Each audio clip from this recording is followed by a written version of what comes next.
Hello everyone, मैं अमर Pratap IBT Kaithal से सभी को राधे राधे। मैं आईबीपीएस जो आरआरबी का जो नोटिफिकेशन आया हुआ है उसके बारे में थोड़ी सी जानकारी देना चाहता हूँ।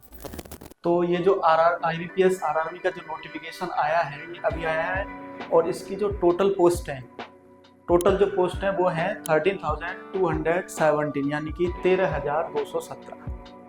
इसमें जो एज लिमिट है वो है तुम्हारी 18 से 30 और इसकी जो पेपर फीस होती है जनरल ओबीसी ईडब्ल्यूएस उसकी है 850 रुपये और एससी एसटी और ये जो पीएच होते हैं इनकी फीस है 175 रुपये। उसके बाद बात करते हैं हम एग्जाम पैटर्न के बारे में, जिसमें एग्जाम पैटर्न में क्या होता है, प्री होता है आपका, मेंस होता है और इंटरव्यू और उसके बाद डॉक्यूमेंट वेरिफिकेशन। और इसकी जो एग्जाम डेट है वो नवंबर और दिसंबर में एक्सपेक्ट की जा रही है। अब बात करते हैं बेटा इसके एग्जाम पैटर्न की, इसमें कौन कौन सा सब्जेक्ट आता है। तो देखो, जो आपका प्री का एग्जाम होगा उसमें मैथ और रीजनिंग ओनली 2 सब्जेक्ट आती है, जिनके 40-40 क्वेश्चन रहते हैं और 40-40 मार्क रहता है। रीजनिंग के लिए आपको टाइमिंग मिलती है 25 मिनट्स और मैथ के लिए आपको टाइमिंग मिलती है 20 मिनट्स। तो आपके टोटल क्वेश्चन हो गए प्री में 80 और जो आपको नंबर मिलेंगे वो भी क्या है बेटा 80 और जो टाइम रहेगा वो रहेगा आपके लिए 45 मिनट। और इसमें एक बात ध्यान रखना कि 1/4 की नेगेटिव मार्क है। उसके बाद बात करते हैं मेंस एग्जाम की। मेंस एग्जाम में क्या होता है कि रीजनिंग है आपका सब्जेक्ट, मैथ, जीए यानी कि जनरल अवेयरनेस, कंप्यूटर और इंग्लिश और हिंदी में से कोई भी एक सब्जेक्ट चूज करना होता है। उसके बाद क्वेश्चन करें, सभी के 40-40 क्वेश्चन है यानी कि 200 क्वेश्चन हो गए टोटल।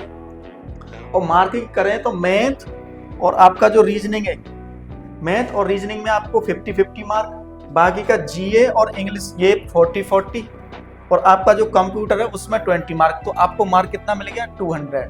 और टाइमिंग की बात करें तो इस रीजनिंग के लिए 30 मिनट, मैथ के लिए 30 मिनट, जीए के लिए बेटा 15 मिनट, कंप्यूटर के लिए 15 मिनट और इंग्लिश या हिंदी में से उसके लिए भी 30 मिनट। तो 200 क्वेश्चन, 200 मार्क और 120 मिनट यानी कि 2 घंटे में आपको 200 क्वेश्चन करने, जिसके लिए आपको 200 नंबर मिलेंगे। और बात करते हैं, देखो इसमें क्या है कि जो क्लर्क के लिए प्री है, उसके बाद मेंस है, उसके बाद डॉक्यूमेंट वेरिफिकेशन, उसके बाद सिलेक्शन। और इसका जो पीओ वाली पोस्ट है उसमें क्या है, आपको प्री देना पड़ेगा, मेंस देना पड़ेगा, उसके बाद इंटरव्यू होगा, उसके बाद डॉक्यूमेंट वेरिफिकेशन है, उसके बाद आपका सिलेक्शन है। तो और भी अगर आपको कोई भी जानकारी चाहिए तो ये जो आईबीटी कैथल का कॉन्टेक्ट नंबर है आप इस पर संपर्क कर सकते हैं। और जो हमारा बैच है वो 22 सितंबर को यानी कि मंडे को हम स्टार्ट करने जा रहे हैं। तो कृपया करके यहाँ पर आपकी जो डेमो क्लासेस हैं उन डेमो क्लास को प्रॉपर तरीके से लें। Thank you.